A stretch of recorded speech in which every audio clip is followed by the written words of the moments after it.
I'm Mike Sullivan for Transform My Golf. Okay, so you're out on the golf course and you've got a long distance to the green. Most people just pull out their 3-wood or their hybrid and they swing away hoping for the best. Well, in this video, we're going to talk about what type of strategy should you employ when you're faced with that long shot into the green. Also, one quick tip on how better to swing those longer clubs if you do decide to go for the green. All right, we're talking about hitting a long second shot into a green. And a lot of times this happens because we missed our first shot. So number one, whatever situation we're in, we're going to try to make the best of that situation going forward. We're not going to be, determined that we have to try to save a par by being a hero. So if there's no way I can possibly reach the green, then I'm not going to just hit my longest club hoping to get as close as possible.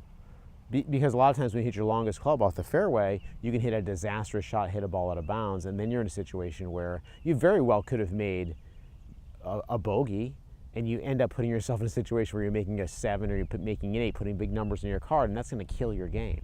All right? So first off is, how far out can you even reach the green? If you can't reach the green, then what you want to do is you want to think of playing the hole backwards. Say, hey, I like my 100-yard shot, so if I'm 270 out, let's just hit it 170. Let's hit whatever club gets us to 170, provided that there's a safe landing area up there. Okay. Now we're in a situation where we can theoretically reach the green. So I'm 221 out. I've got a hybrid club here. This is about a 4-iron replacement. So for me, I can go ahead and I can reach that green. All right. But what I want to do is I want to make sure if I miss it, will I be okay? There's no water in front. There's no water left, there's no water right. It's a fairly wide open area up there. The only hazards are really bunkers. So this is a situation where, yes, I'm going to go ahead and I'm going to try to reach the green with this club.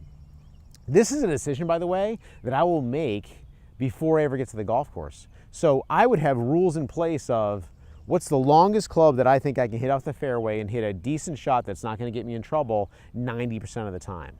And that might be a 6-iron, that might be a 7-iron. And if for you that's what you're gonna hit, then that's okay. All right, but for me, this is a green light. I'm gonna go ahead and do this, and I'm gonna hit my hybrid up there. So let's talk a little bit about some tips for hitting a good hybrid shot into a green. All right, right in the middle of the fairway, that's good. So I've got a fairway shot with my hybrid. If this ball was in the rough and it was very, very light rough, like something we call a flyer lie, something where it's just kind of a fluffy lie and the ball is teed up just a little bit, that's still going to be a green light situation for using a hybrid, or a fairway wood. If my ball is in heavy rough and it's sitting down, well, now we're in a situation where Tiger Woods couldn't hit a real good 3-wood out of a ball that's in heavy rough sitting down. So then we would do away with the thought of hitting a hybrid or a fairway wood, and we would simply just wedge out to the fairway. But in this situation here, we've got a pretty good setup. So I'm going to first off make sure I go through my routine, get behind my ball and eye up my target here, get a good line of where we're going. Then what I'm going to do is I'm going to position the ball, a little bit more forward in my stance than I would for an iron. Okay. And then the other thing I want to always remember is this, and this is something we talk about in our schools. If you were swinging a flag stick, a really long 7-foot flag stick, you would make a swing where it's heavy and long. You'd probably have a very smooth, relaxed, kind of a slow swing, but the end of that flag stick would be moving very fast. Yet when we get to the longer clubs in our bag, people get really quick and they get fast with them. So I want you to just remember that the longer the club is, the more club head speed you're going to get.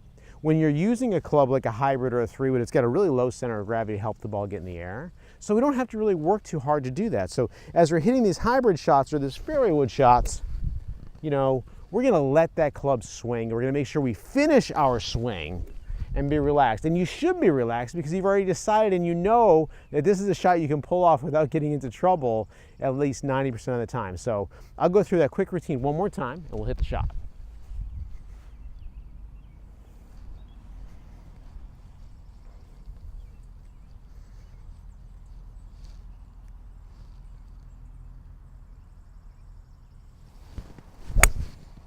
Okay, so that's up there. It's cutting a little bit to the right, and I'm in the fairway, not the fairway bunker, the green side bunker just to the right of the green, but that's okay. So, remember, when you're hitting those long second shots in, first thing is have a plan in place. Have a commitment before you get to the golf course of how long of a club you're going to play in any type of a situation. And if you've got water around the green, that might be a 7-iron, might be the longest club that you're going to hit into a green with real trouble. Number two, when you get to the golf course, you get in the situation, leave your ego out of it. Don't feel like you have to reach every par 4 and 2. Sometimes based on the tee shot you hit, you may be better off laying up on purpose. And then the third thing is go through your routine, have confidence in what you're doing, make sure the lie does work for you, and the longer the club is, the smoother you should swing. All right, I hope you found that video helpful. I hope that the next time you've got that long shot into the green, you have a better idea how to play that shot. If you liked the video, let us know by leaving a comment.